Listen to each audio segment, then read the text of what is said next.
Hi everybody, it's Vicki Hinze.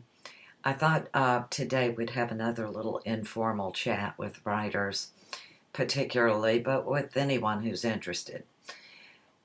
It's the 11th of January, which means that most of us have at least considered breaking our resolutions for 2012 if we haven't done so already.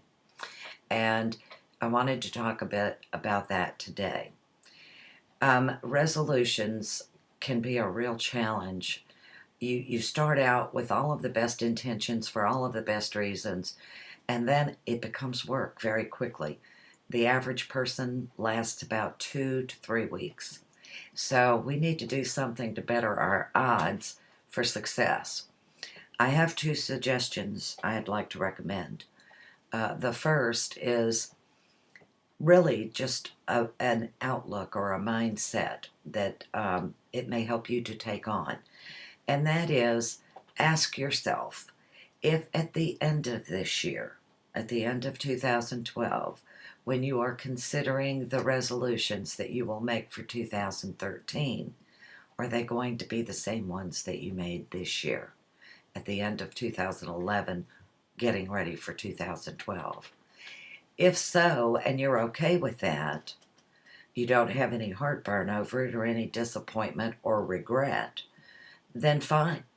But if you are going to be resentful and disappointed and feel bad about yourself because you let go of something that you thought you wanted so easily, then now is the time to seize the opportunity to change it, so that at the end of 2012, when you're looking at what you want to do or to accomplish in 2013, you're not looking at it through a lens of regret or through a battered and weary um, mindset opposing yourself.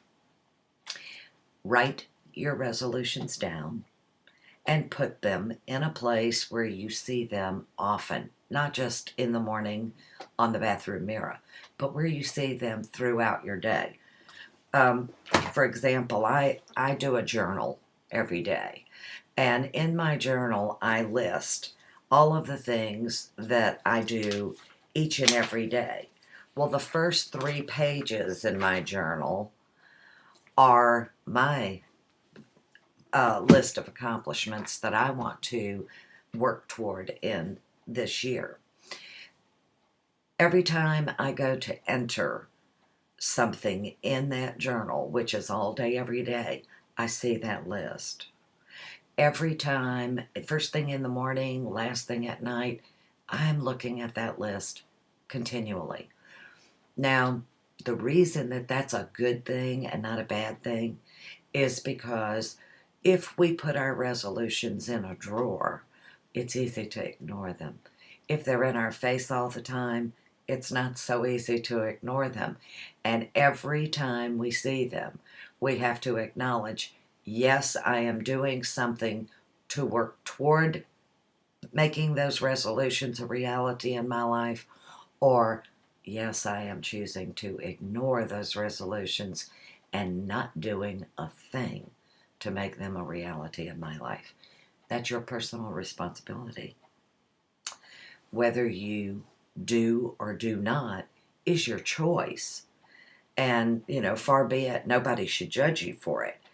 But you need to monitor what you're doing so that because it impacts you and your life and the way that you see yourself and your life.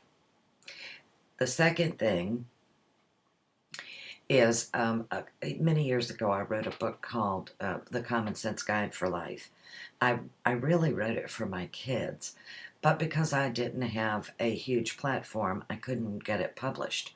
Well, now there are ebooks, and now I can get it published. But in the interim, I had rewritten it for writers, and it's called Writing in the Fast Lane. But whether you're a writer or no matter what you do, the principles are the same. Snag a copy of that and use it. Live by those principles adapted to suit yourself, and that will help you to get those resolutions down. I know this isn't your typical pep talk, but you don't need that. You've had those. What you need are tools that will help you succeed. You wanted those resolutions enough to make them.